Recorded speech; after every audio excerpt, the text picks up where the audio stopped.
I hope you had a long, great Thanksgiving weekend with your friends and your family, and I hope you had a lot to be thankful for. We had a great weekend here in the AJ family. We ate a lot, and we're still eating a lot, and it is a lot of fun, and I'm not looking forward to going back to work tomorrow. But from the Wealthy Idiots, I want to thank you for all of your support, your likes, your subscribes, everything. It's been tremendous. It's been a lot of fun. So that being said, let's get into it.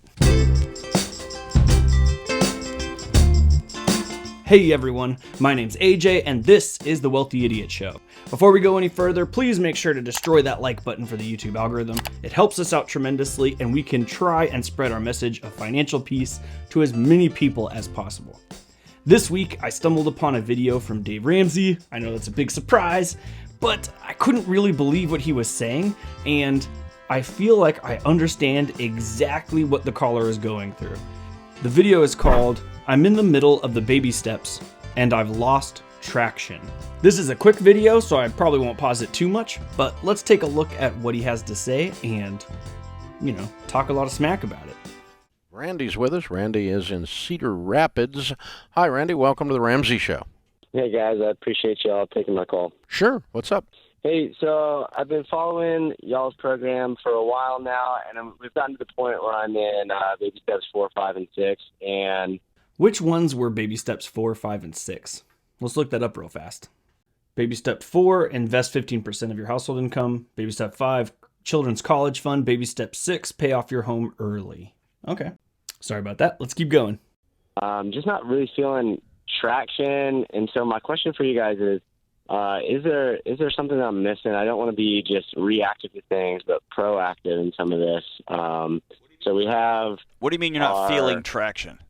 Like, it's been a couple of years, and, life keeps hitting us. So, for example, we had what's called a derecho, which is basically an online hurricane of sustained winds of 180 miles an hour. So some stuff on an old house that insurance wouldn't cover that we had to prepare.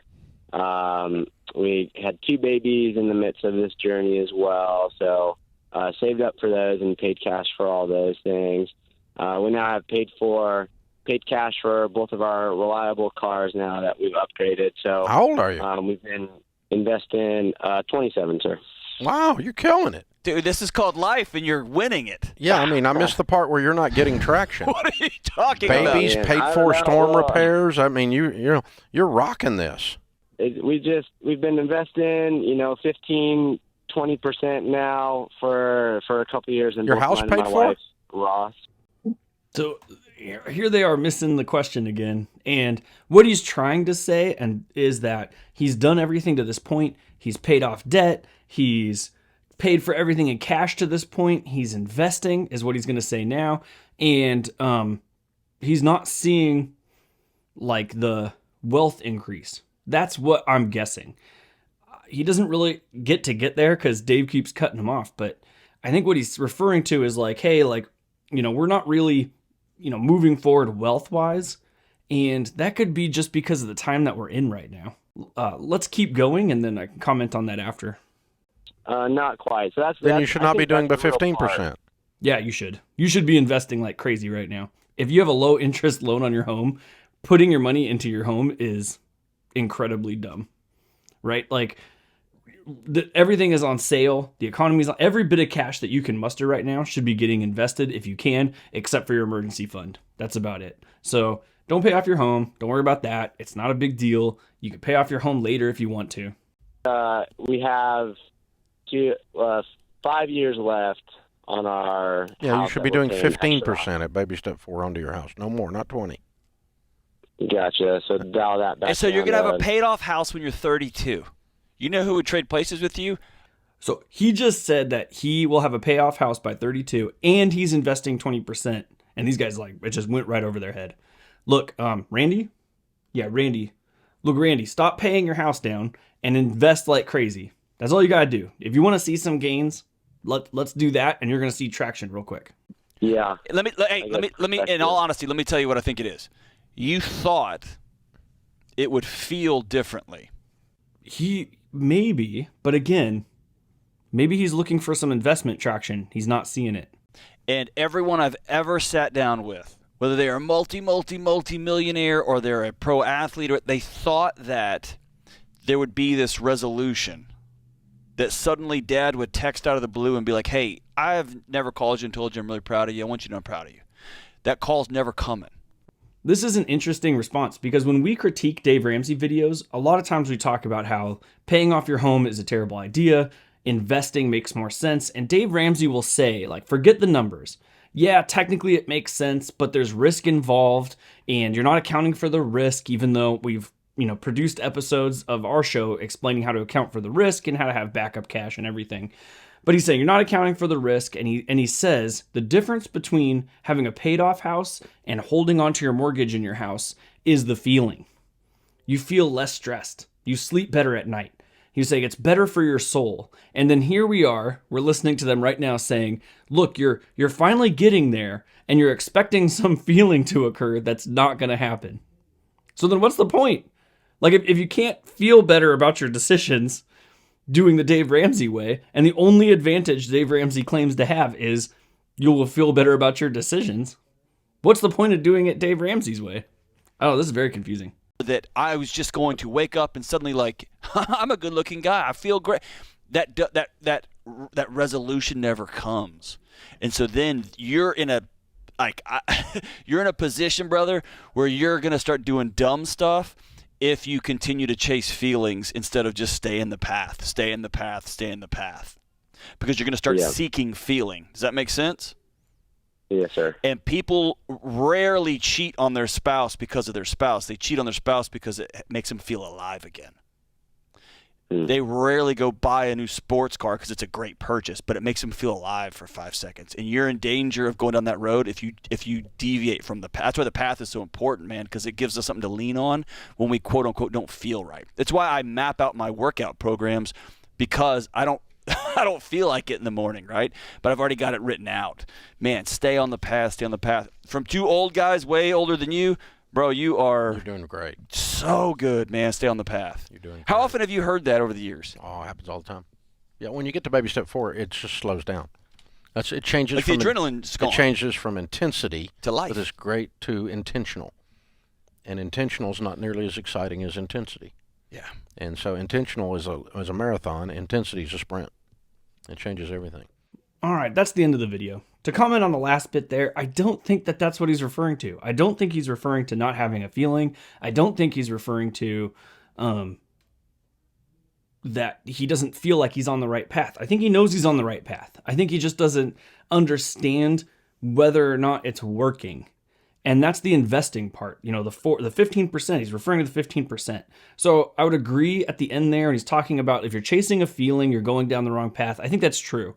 If you're looking for some kind of feeling, you're going to be chasing that forever. Our bodies have an amazing ability to normalize our current existence, and then we believe that's the baseline.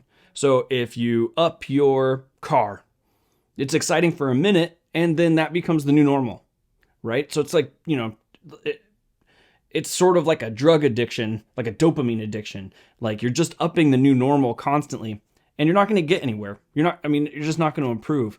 I think that what we're missing here and what he's missing here is, first, right now with the economy the way that it is, if you're investing, you're not seeing a lot of gains.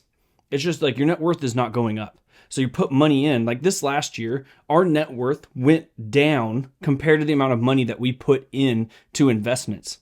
So we've invested more this year, and our overall net worth growth was lower than the amount that we invested. That's depressing, right? When you're like, all right, I'm going to put, just for round numbers sake, I'm going to put $100,000 into my investments, and then I get down to the end of the year and I sit down and do the net worth calculations, and I figured out my net worth grew $50,000 last year. Well, if I just kept that $100,000 in cash, my net worth would have grown $100,000. So I get that right now it's a bit depressing watching the economy doing what it's doing. It's not a fun time. And it feels like it's not working. It feels like you're not doing the right thing, but you are.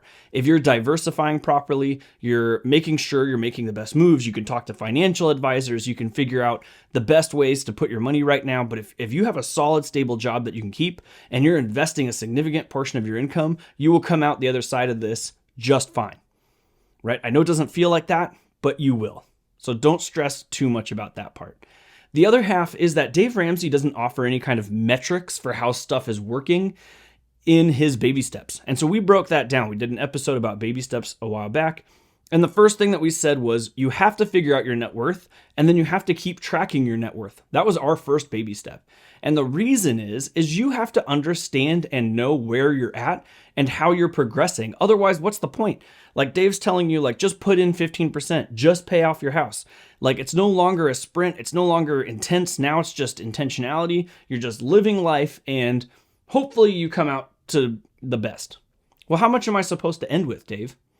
We're not going to tell you that. Okay, well, how do I know if I'm on the right track? We're not going to tell you that. Like, how do I know if I'm doing the right stuff? We're not going to tell you that. We don't know the answer to those things. Well, I could tell you some of the answers to those things right now. It's real simple. Head over to wealthyidiots.com, check out our compound interest calculator, and put in the amount of money that you're investing, and then put in what you think you can withdraw at retirement. If you look at it, it recommends 4% retirement withdrawals. What that will tell you is what you're expected to make over the course of your investing. So if you have 30 years, and then it'll tell you how much you could withdraw every year after that without risking your entire portfolio. So you could just keep withdrawing money and retire off of that money. That's, not always perfect, but it's a good starting indicator to figure out what you need. So if you put the numbers in that you're investing 15% of your income, and then at the end of the time period, you realize that the amount you can withdraw per year is $20,000, and that's not enough, well then, you're not on the right track. But Dave wouldn't tell you that. So Randy, if you're listening, the first thing you gotta do is figure out your net worth. The second thing you gotta do is invest intensely, and then wait for this recession to be over. I know that it sucks, but right now is the time where you're getting the best deals on all of your investments. You're coming in at the dip, at the sale point, right? It's exciting when you come in when everything's going up, and you come in up here and it goes up a little bit more. That feels exciting. And right now everything's down here, but this is where real wealth is made. When it bounces back up, you're gonna be way up here from all the purchases you made down here. So don't fret too much. Have a little bit of patience and understand that we will all get through this, and we'll come out wealthier on the other side. So if you like today's episode, if you're grateful and thankful for the Wealthy Idiots, like we're thankful for all of you, throw a like and subscribe. It's free for you. It helps us out tremendously. Check us out at wealthyidiots.com. I love you all, and I'll see you guys next time.